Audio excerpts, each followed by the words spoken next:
हाँ जी, देखो जी, कंजर्वेशन ऑफ लीनियर मोमेंटम। भाई पूरा टाइम पे रहें क्लास के। देखो जी, for an isolated system total linear momentum for an isolated system total linear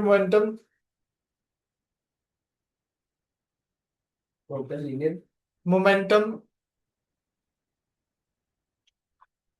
of the body is conserved. For an isolated system total linear momentum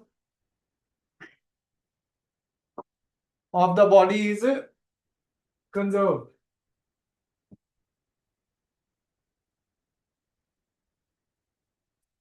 हाँ जी, conserve का मतलब क्या है जी? कांस्टेंट रहेगी। टोटल लीनियर मोमेंटम क्या रहेगा जी?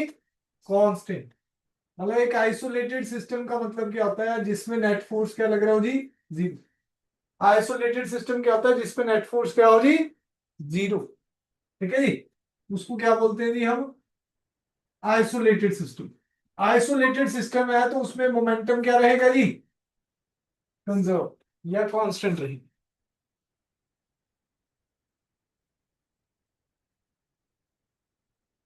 ठीक है जी। अब देखो, इसके प्रूफ दो तरीके से हैं। एक सेकंड लॉ से,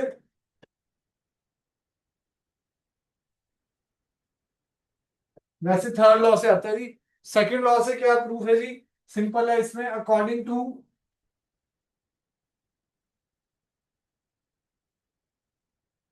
Newton's second law, according to Newton's second law,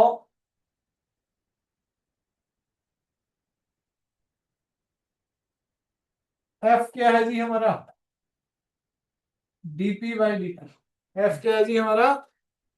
DP by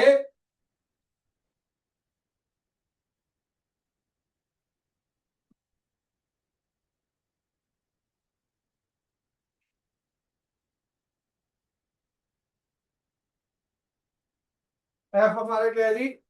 DP by D. अब फोर्स क्या है जी? जीरो। तो डीपी बाई डी क्या हो गया जी? जीरो। डिफरेंशिएशन किसकी जीरो होती है जी? जो कांस्टेंट होता है। जो क्या होता है जी?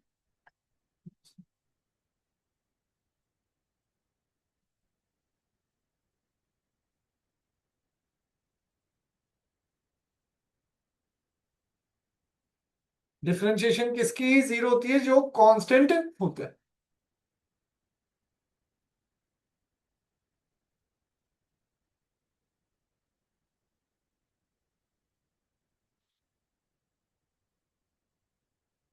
कल स्कूल जा रहे हैं आप? ठीक।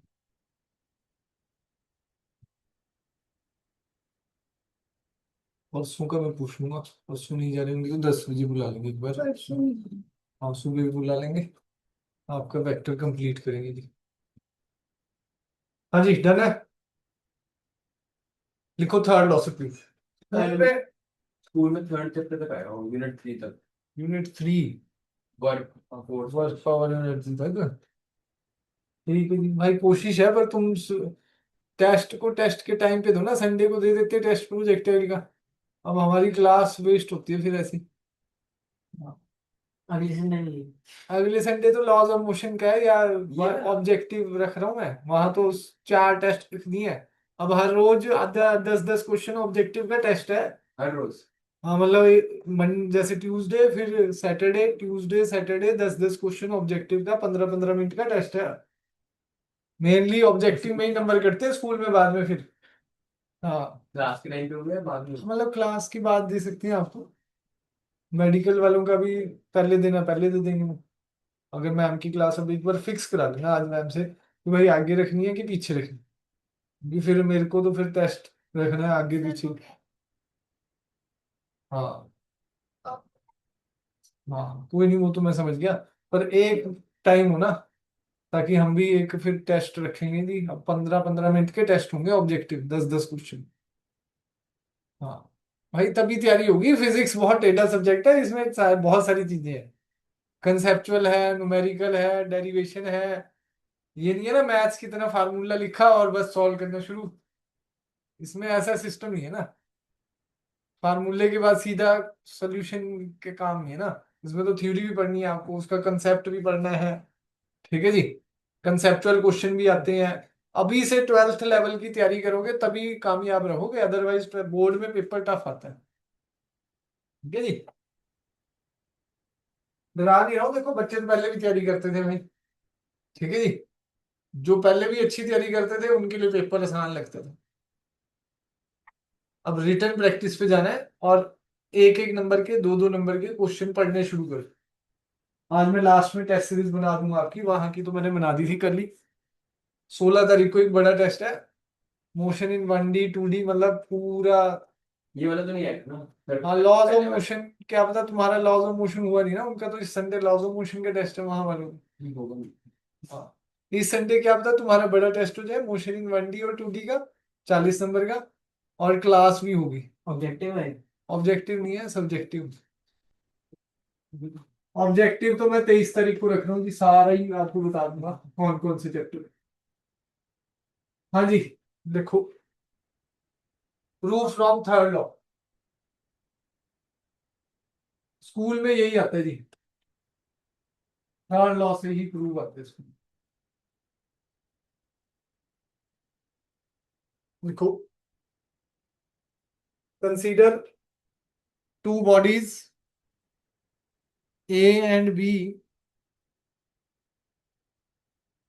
of masses m1 and m2, of masses m1 and m2, moving in the same direction, moving in the same direction along a straight line, along a straight line.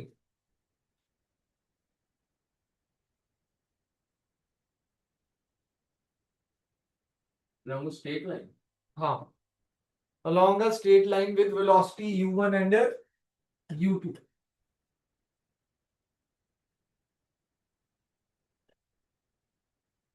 u1 greater than u2 था, collide कर गई जी ये फिर।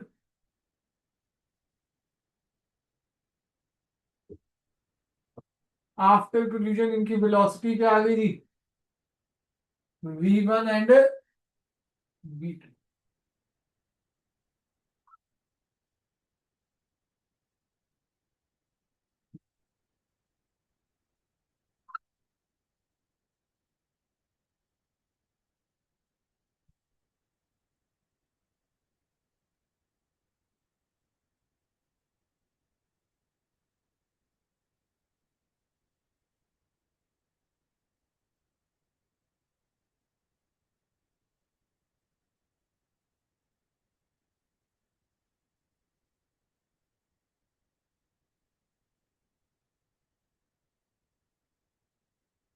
कहां तक लिखा, velocity u1 and u2, where u1 is greater and, या bracket में लिख लो u1 एंड u2 के बाद ब्रैकेट में u1 is greater than u,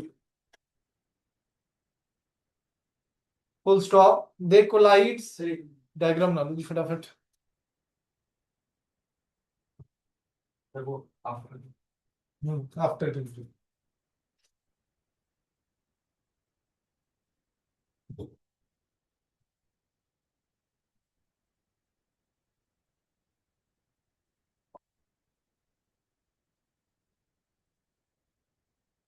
हाँ जी, they collides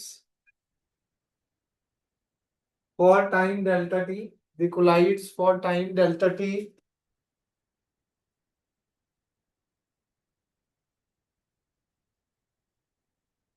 full stop.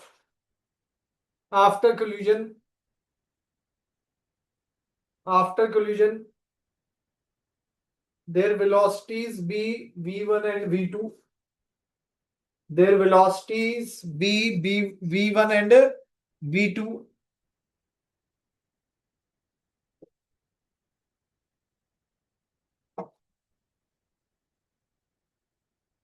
Next line में लिखे during collision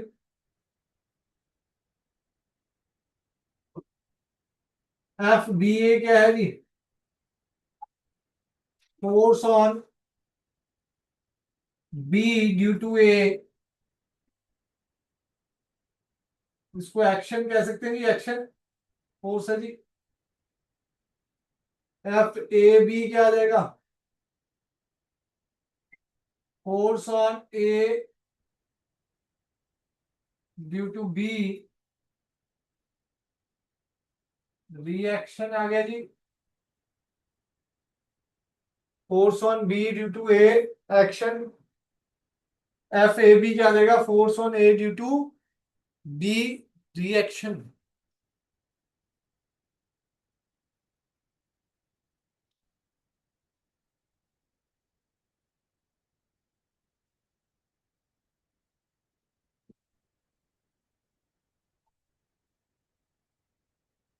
from Newton's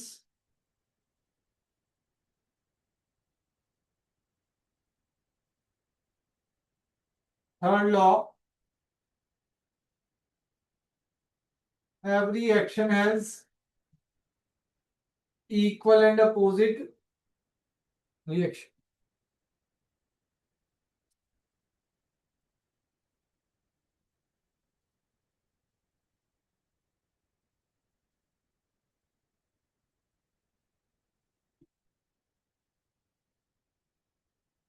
To every action there is an equal and opposite reaction.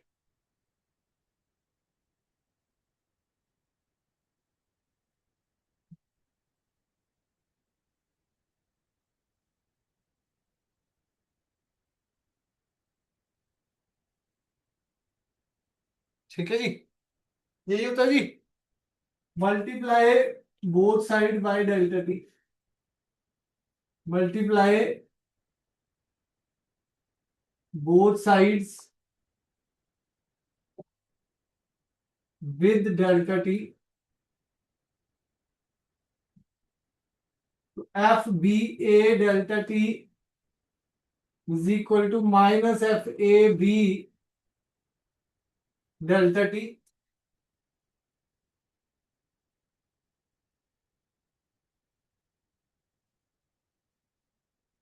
Force into time क्या होता है जी, हाँ जी स्मृति जी,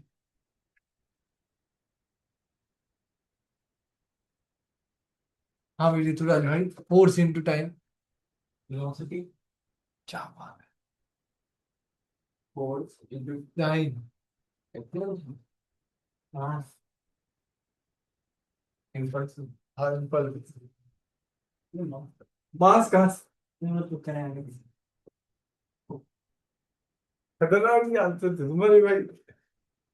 सेकंड लॉ के according force upon force is equal to DP by D, तो T उधर ले जाऊं तो डीपी तो होता है चेंज इन मोमेंटम, ये भी कह सकते थे। ठीक है जी, और इंपल्स का फार्मूला भी क्या है, force into time, force into time, impulse.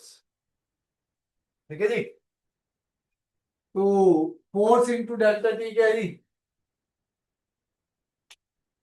Impulse produced in B, या आप सीधा ही कह लो जी change in momentum in B is equal to minus the change in momentum in A. ये बी पे फोर्स लग रहा है तो मोमेंटम किसका चेंज होगा जी, बी का।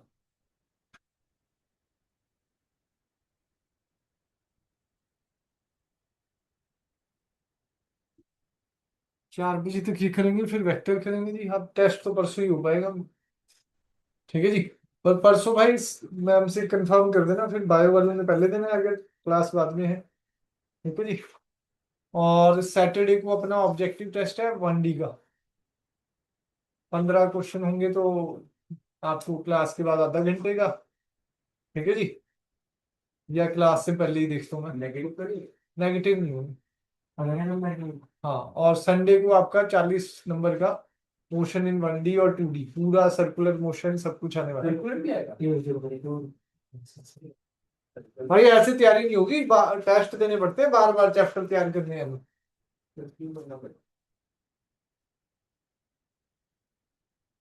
हाँ जी, ऑब्जेक्टिव वैसे तो थर्सडे लेना था।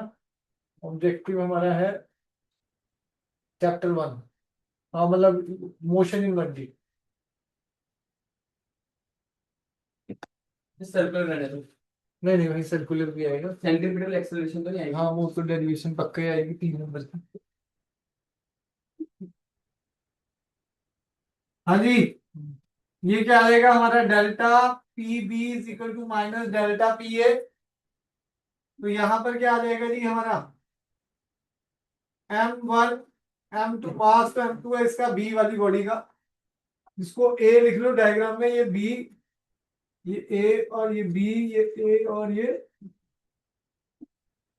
Change in momentum of B क्या होगा, M2V2 minus M2U2 minus change in momentum in A क्या होगा, M1V1 माइनस M1U1।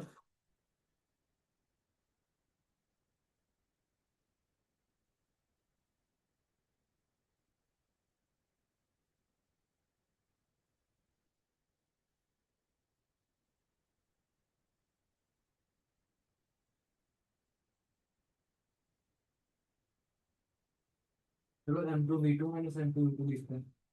हाँ M2V2 minus M2U2 B body में मोमेंटम जो चेंज। देखो इनिशियल मोमेंटम बी बॉडी का क्या था, M2U2। फाइनल मोमेंटम क्या है जी, M2V2। तो चेंज इन मोमेंटम क्या होगा, M2V2 माइनस M2U2। ठीक है जी, is equal to minus M1V1, वो ब्रैकेट खोल दिया जी, माइनस M1V1 प्लस M1U1। 1 वाले इधर लेके जी, और ये इधर ले आए जी। ठीक है जी, तो M1V1 प्लस M2V2 किसके बराबर आ गया जी, M1U1 प्लस M2U2। तो final momentum is equal to initial momentum, hence proved.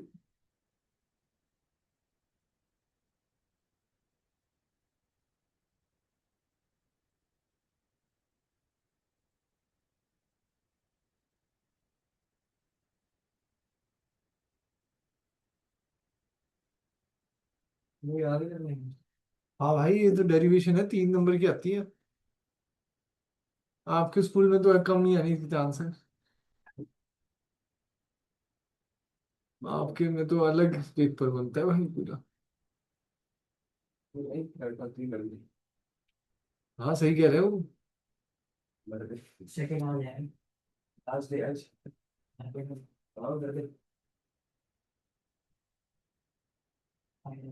आई मेरे। बाकी तो प्राइवेट में कर ही देते हैं टीचर्स से मनी में तो। नीचे से बनी है। ओ, क्या अच्छी है तुम्हारी मॉडलिंग। चलेंगे आगे, गाना जी, कोई डाउट। एप्लीकेशन लिखो जी पहले, application of conservation of law of momentum, recoiling of gun, application application of law of conservation of linear momentum.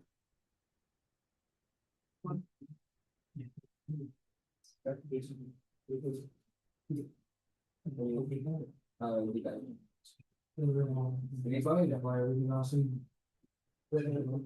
और मोमेंटम है ना वही क्या लिखा है। वो क्या लिख रहा है। मुझे लिख रहा है। ये तो सच लिख रहा है। Application of linear momentum. Application बस लीनियर मोमेंटम। हाँ जी, पहला है जी रिकॉइलिंग ऑफ गन है, क्या कह रही हो। मेरे कह रहा सेंसिटिविटी एक्चुअली सेंसिटिविटी गेम वाली बात कर रहा था। अच्छा मैंने कहा वो क्या कह रहा था। अच्छा क्या। हाँ जी, ये गन है जी, जैसे गन का मास कैपिटल एम है और ये बुलेट हमारी, बुलेट का मास स्मॉल एम है। ठीक है जी। पहले तो सारा सिस्टम रेस्ट पे था, पहले तो सारा सिस्टम क्या था जी, रेस्ट पे। तो इनिशियल मोमेंटम क्या था भाई, 0। फाइनल मोमेंटम क्या आ गया जी, जैसे ही बुलेट फायर हुई, ये वी वेलोसिटी से फायर हुई, तो इसमें कुछ रिकॉयल पीछे को आया कैपिटल वी वेलोसिटी से। ठीक है जी। तो फाइनल मोमेंटम क्या आएगा, M V plus capital M V, ये फाइनल मोमेंटम है। तो by conservation initial momentum is equal to क्या होगा जी, final momentum initial momentum is equal to final ये 0 M V plus capital M V. ठीक है जी। एम वी क्या आ गया जी, minus M V, capital V क्या आ गया, minus M V by capital M. सिर्फ कैपिटल की वेलोसिटी है, हाँ रिकॉयल वेलोसिटी। गन की है, और हाँ गन, छोटी वाली है वो वेलो। हाँ वो बुलेट ही समझा समझाते हैं। इनिशियली पूरा सिस्टम जब गन फायर नहीं हुई तो पूरा सिस्टम क्या था भाई, रेस्ट पे। ठीक है जी। तो फाइनल इनिशियल मोमेंटम क्या है भाई, 0। इनिशियल मोमेंटम क्या है जी, 0। फाइनल मोमेंटम क्या होगा, बुलेट का मास एम है, वेलोसिटी वी है। तो बुलेट आगे की तरफ जाएगी, गन किधर को जाएगी जी, पीछे की तरफ। गन रिकॉयल मार रही है ना जी, गन कैपिटल वी से वेलोसिटी से पीछे की तरफ जाएगी। फाइनल मोमेंटम क्या आ गया, M V plus capital M V. तो बाय कंजर्वेशन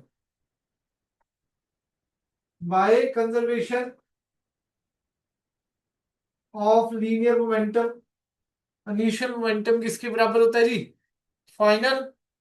तो 0 is equal to M V plus capital M V. तो capital M V is equal to minus M V, capital V क्या हो जाएगा, minus M V by capital M.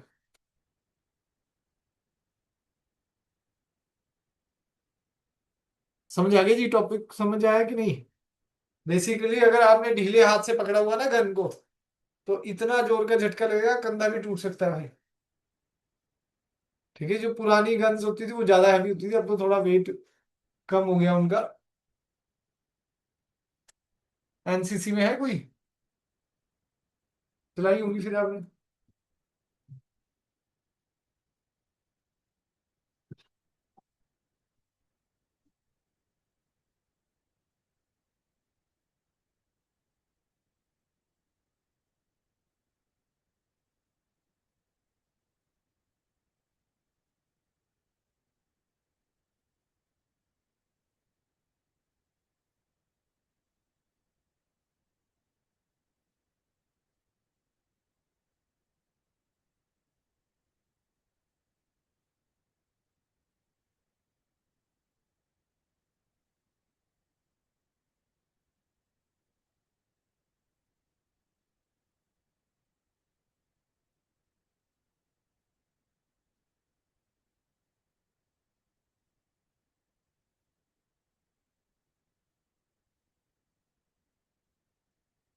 Done जी, चले आगे।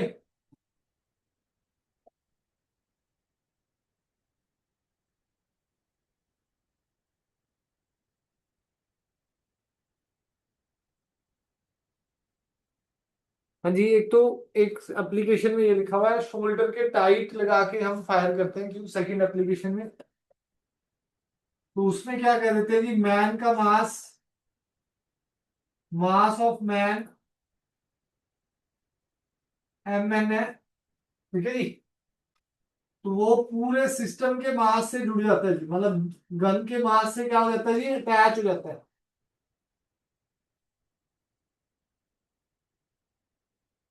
लिखो जी, while firing a bullet. Second वाले का नाम क्या था? हाँ वही लिखवा रहा हूँ जी, पहले ये नोट कर लो चलो। अब बताओ।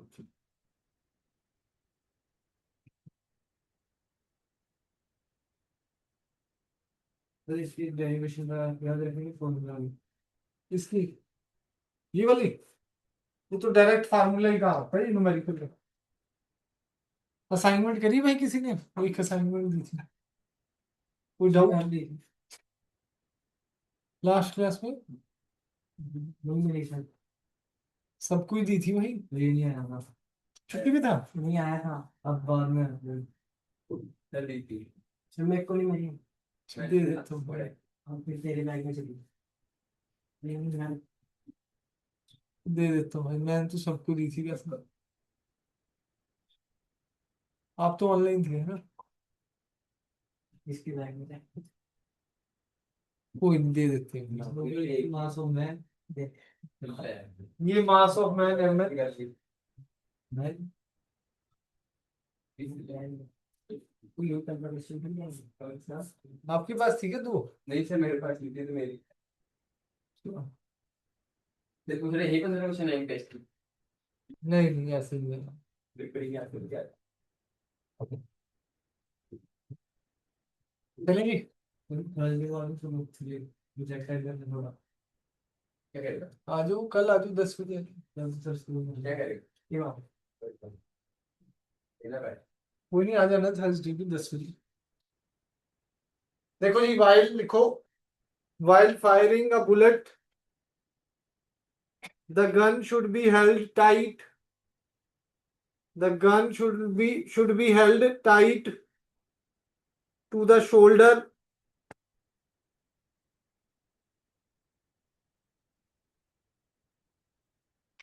Hence, gun gun should be held tight to the shoulder. Hence, the body and gun together will constitute one system. Together will constitute one system.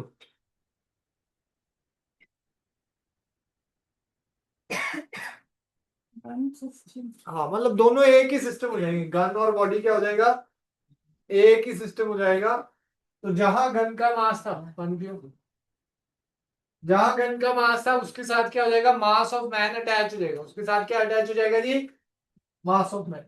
तो रिकॉयल कम लगेगा, जितना ज्यादा मास बढ़ता जाएगा उतना कम रिकॉयल हो। नेक्स्ट है जी बोट। हाँ बताओ जी, नहीं समझ आया तो उसका। बता फिर क्या बता फिर बता। तो इसकी हेडिंग क्या आएगी? बोट वाले की, boat.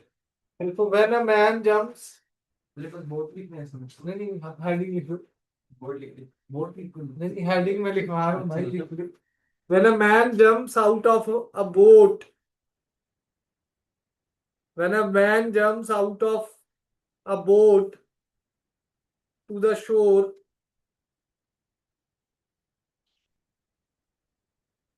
comma, the boat slightly moves away, comma, the boat slightly moves away from the shore.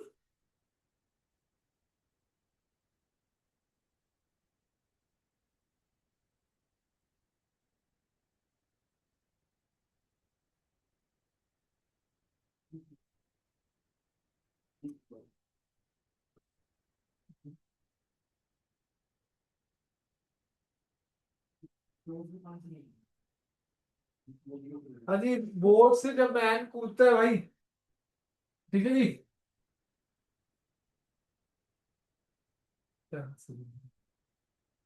तो मैन तो इधर चला गया, मैन तो इधर चला गया वी वेलोसिटी से, बोट किधर को जाती है, कैपिटल वी वेलोसिटी से पीछे की तरफ। सेम ही यही फार्मूला बनने वाला है।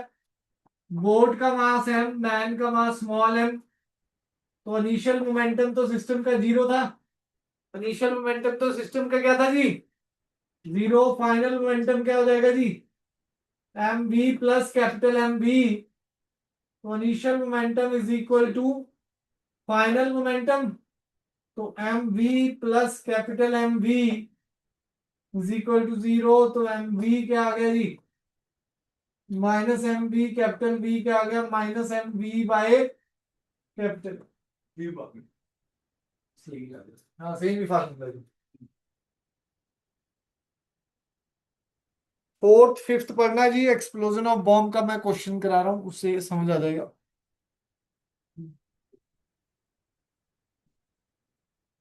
पता नहीं जैसे रिकॉइल कैसे निकालेंगे, है ट्वेल्व फॉर्मूले से रिकॉइल, किससे? जो रिकॉइल कर निकालो। वो तो वैल्यू दी होगी, बुलेट की वैल्यू दी होगी, उसकी वेलोसिटी दी होगी, मास दिया होगा अगर। निकालनी हो तो है निकालनी हो तो अब मास बता दो, मैं बता दूंगा। मास, किसका? बुलेट का मास, गन का मास। 10 ग्राम। हाँ हाँ। और उसका 8 किलो। अबे इतना कौन सा ये भाई एम टू बोल रही। अरे नहीं तो स्टार्ट है? हाँ 1 किलो मान के चलो। हाँ आ जाएगी, बस वैल्यू डाल दो। बुलेट की वेलोसिटी भी तो वो 50 मीटर पर सेकंड, 100 मीटर पर सेकंड, 250। अरे बस कर 10 × 10 ग्राम कह रहे थे आप, 10 × 10⁻³ 500 सपोज कर लो वेलोसिटी ऑफ द बुलेट है, अपॉन 1 kg, 30 से 30, 5 मीटर पर सेकंड का रिकॉइल हद से है। हद से कराएगा मेरे चल भाई पीछे ही आएगा वो, आगे बॉडी के पास है।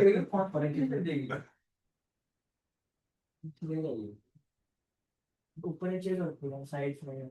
है? एक एक सेकंड में तरफ खींच देगी, 5 मीटर खींच देगी लोग को।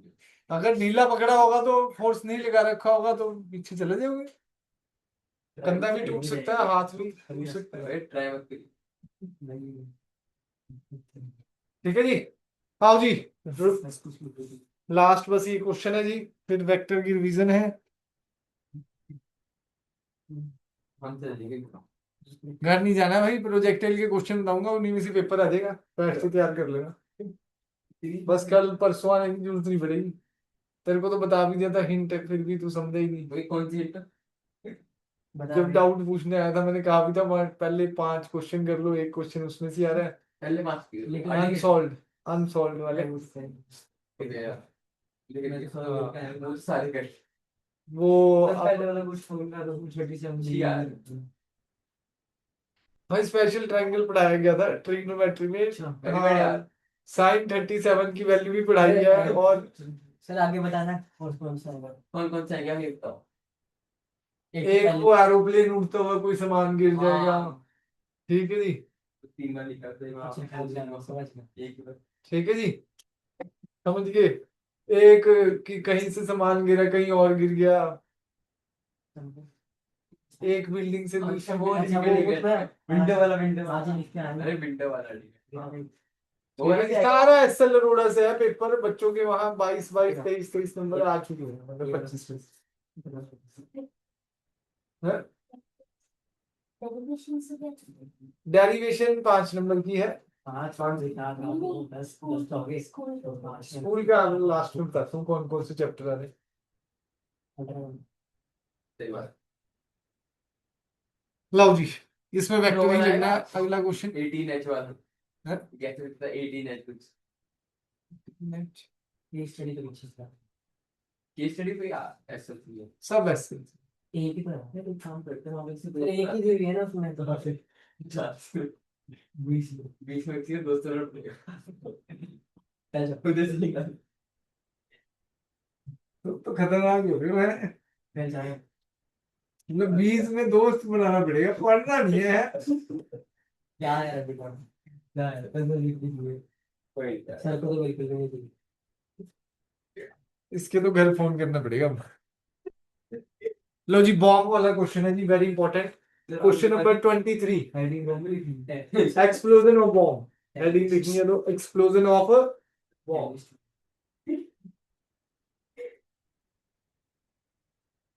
देखो जी question, body of mass 1 kg,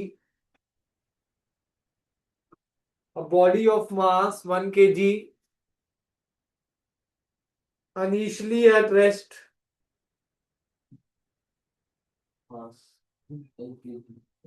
a body of mass 1 kg initially at rest explodes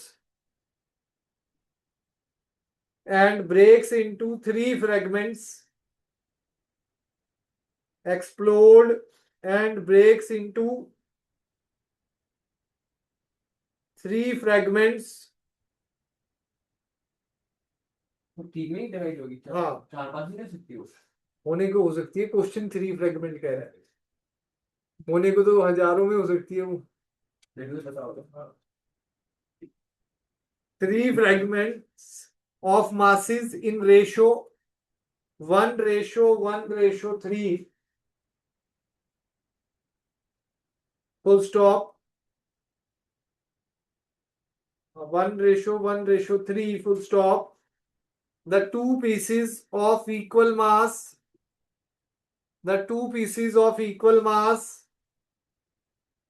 ply of perpendicular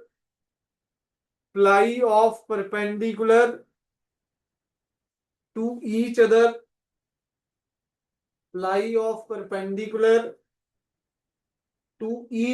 with speed 30 meter per second each.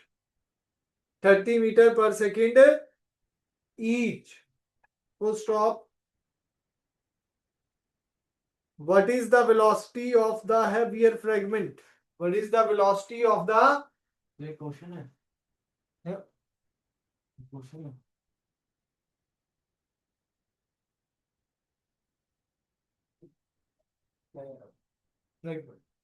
मतलब हिस्टोग्राम का वेट है। देखो जी, बेसिकली वेक्टर से होना है सारा, ध्यान से समझना। ये था जी, कितना किलो का था? 1 kg का।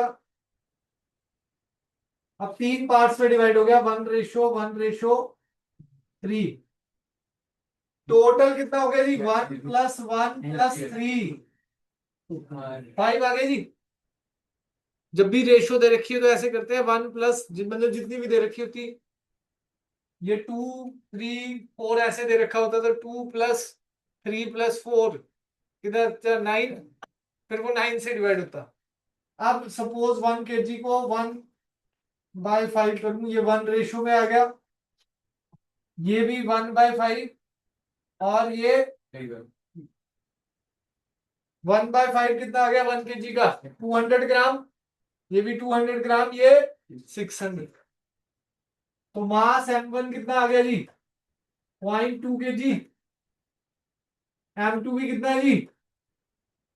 0.2 kg। और m3 हैवियर वाला 0.6 kg। अब शुरू होता है वेक्टर। पहले तो भाई रेस्ट पे था, रेस्ट पे तो इनिशियल मोमेंटम भी एक्सप्लोजन हो गया। दो पार्टिकल तो आपस में परपेंडिकुलर गए हैं जी। लिखता है क्वेश्चन। हाँ क्वेश्चन लिखा हुआ है 19। नहीं लिखा है। ये देखिए। The two pieces of equal mass flies off perpendicular to each other.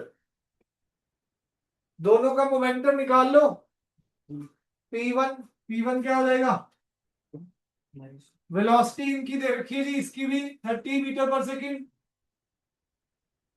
इसकी भी 30 मीटर पर सेकंड। v3 हमें इनिशियल मोमेंटम 0 था, फाइनल क्या होगा भाई? तीनों का सम।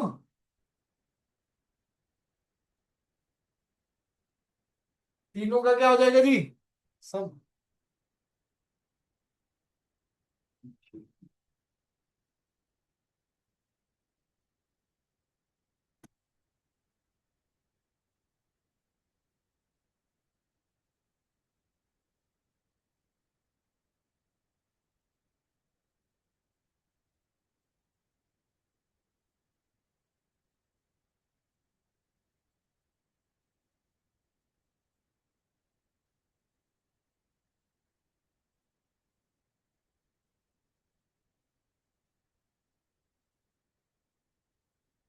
कंजर्वेशन ऑफ लीनियर मोमेंटम से क्या होगा?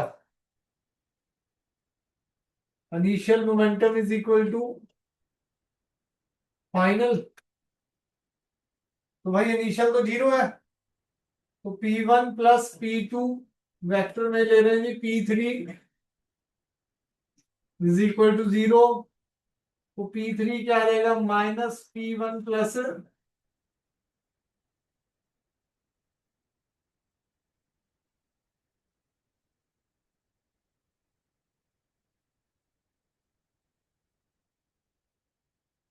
बताना है कैसा है मास।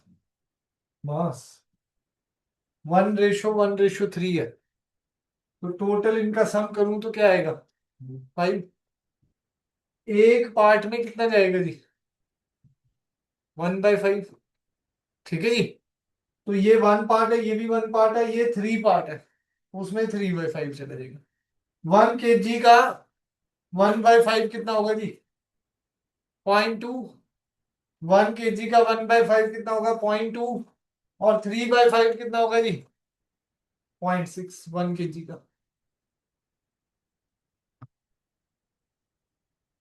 ठीक है जी, ये गिवन है भाई, ये भी गिवन है। ये पहले तो भाई रेस्ट पे था, तो इनिशियल मोमेंटम 0 था, फाइनल मोमेंटम क्या हो जाएगा P1 vector plus P2 vector plus P3 vector. अब मोमेंटम कंजर्व है, बाहर से तो कोई फोर्स आया नहीं, अंदर केमिकल रिएक्शन हुआ, जो भी रिएक्शन हुआ उससे ही फटा है ना जी, तो एक्सटर्नल फोर्स 0 है, तो मोमेंटम क्या रहा जी कंजर्व। अब इन दोनों का वेक्टर एडिशन निकाल लो, P3 का मैग्नीट्यूड किसके बराबर है, इन दोनों के वेक्टर एडिशन के, इनके किसके बराबर है जी वेक्टर एडिशन के। ये P3 इधर आएगा जी, हाँ जी, P1 की वैल्यू 0.2 इंटू 30, 6 आ गया जी kg मीटर पर सेकेंड। P2 भी क्या आ जाएगा 0.2 इंटू 30, 6 kg मीटर पर सेकेंड। आपस में 90 डिग्री पे है, तो क्या आएगा जी रिजल्टेंट 90 पे, रिजल्टेंट का फार्मूला है। दो वेक्टर अगर 90 डिग्री पे हो, एडिशन या फिर एडिशन नहीं हो रहा भाई। हाँ जी, हाँ under root A square plus भाई यार सुनाई नहीं दे under root A square plus B square plus 2ab cos theta होता है। cos थीटा क्या है भाई 90। तो यहां पर क्या आ जाएगा p vector plus p2 vector का रिजल्टेंट 90 डिग्री है, तो क्या आएगा जी under root p1 square plus p2 square, under root 6 का स्क्वायर प्लस 6 का स्क्वायर, 6 बाहर आ गया, 6√2 आ गया जी 6√2। तो P3 के मैग्नीट्यूड के बराबर है भाई M3V3 मेरे 1 भी P2 के इक्वल है। ठीक है वैल्यू सेम है, तो बराबर आ गया ना भाई। M3 कितना है जी 0.6, 6/10 इज इक्वल टू 6√2, 6 से 6 कैंसल,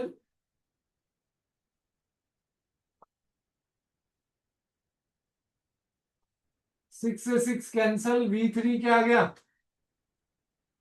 10√2।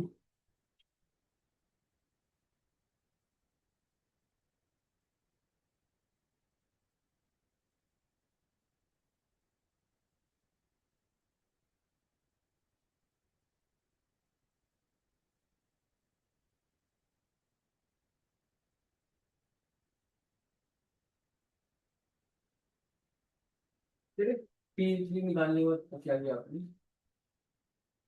P3 तो मैंने कहीं निकाला ही नहीं नहीं वो जो P1 P2 को एडिशन करके भाई, वो मैग्नीट्यूड यहाँ निकाला जी। फिर ये इक्वेशन मैंने बना दी थी, P3 का मैग्नीट्यूड किसके बराबर है P1 प्लस P2 वेक्टर के मैग्नीट्यूड के बराबर है, तो वहां से वैल्यू उठा के यहाँ डाल ली जी, M3 की वैल्यू उठा ली, V3 निकालना था, कैलकुलेट कर दिया जी। हाँ जी, डाउट हुई कहाँ से यार ये वाला P1 P2 प्लस P3 के बाद क्या ये सब इसके बाद ये P1 प्लस P2 किसके बराबर होगा P3 के, अगर उधर ले जाऊं तो माइनस हो जाएगा। क्या कह सकता हूँ जी P3 का मैग्नीट्यूड किसके बराबर है जी P1 प्लस P2 के मैग्नीट्यूड के। मॉड ले लिया, मॉडुलस दे सकते हैं जी, मैग्नीट्यूड तो इक्वेट कर सकते, वो तो डायरेक्शन इसकी यहाँ होगी ना, P1 प्लस P2 इधर को जा रहा है,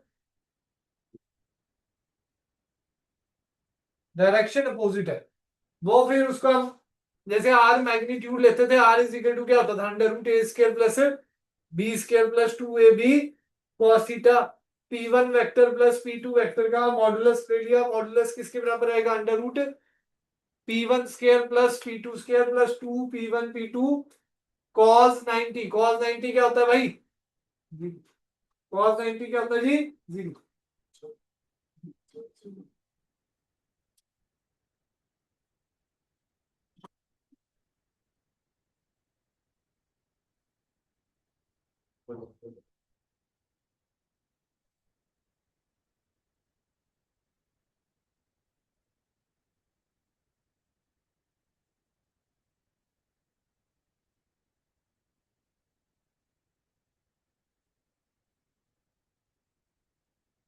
0।6√2 के बाद मेरा यहाँ डाल दीजिए, P3 का मैग्नीट्यूड क्या था, M3V3,